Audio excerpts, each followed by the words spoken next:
La solitude est dangereuse, pas parce qu'elle fait du bruit, mais parce qu'elle est silencieuse. Au début, tu la subis. Le silence te dérange. Les journées semblent longues. Tu ressens un vide que tu ne comprends pas. Tu cherches à le remplir, avec du bruit, avec des gens, avec des distractions, peu importe quoi, tant que tu n'es pas seul. Mais avec le temps, quelque chose change. Tu commences à t'habituer. Le silence devient supportable, puis normal. Et un jour, il devient confortable. Tu n'attends plus de messages, tu n'attends plus d'appels. Tu ne ressens plus ce besoin constant d'être entouré.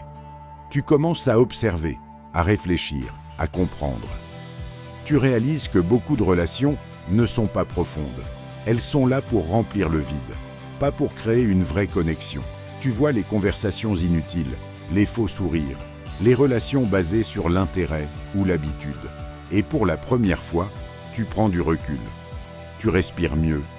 Moins de bruit, moins de tension, moins de faux problèmes. Tu n'as plus besoin de faire semblant. Tu n'as plus besoin de jouer un rôle pour être accepté. Tu redeviens toi-même.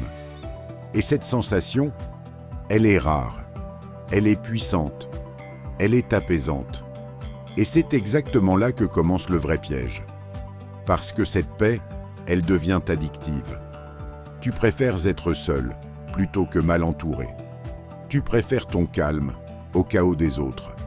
Alors tu commences à t'éloigner. Tu refuses certaines invitations. Tu ignores certains messages. Tu fais le tri, tu filtres, tu coupes. Et au début, c'est une bonne chose. Tu gagnes en clarté, tu gagnes en énergie, tu te concentres sur toi, tu avances. Mais sans t'en rendre compte, tu vas un peu trop loin. Ce qui était un choix devient une habitude. Puis, une habitude devient une zone de confort. Et ta zone de confort devient une prison silencieuse. Tu ne souffres plus vraiment, mais tu ne vis plus vraiment non plus. Tu t'habitues à être seul, tellement habitué que tu ne sais plus comment reconnecter. Tu deviens exigeant, trop exigeant. Personne ne te convient vraiment. Tout le monde te semble superficiel. Et peut-être que parfois, ce n'est pas eux le problème, mais toi, qui t'es enfermé dans ton propre monde. Parce que oui, la solitude peut t'élever, mais elle peut aussi te couper des autres. Elle peut te rendre plus lucide, mais aussi plus distant, plus froid, plus fermé. Et c'est là que tu dois faire attention. Parce que la vraie force, ce n'est pas de fuir les gens. Ce n'est pas de vivre seul pour toujours. La vraie force, c'est de savoir être bien seul, sans devenir incapable d'être avec les autres. C'est de choisir et non de fuir. Choisir qui mérite ta présence. Choisir qui mérite ton énergie. Mais rester capable de créer du lien, sans dépendance, sans besoin.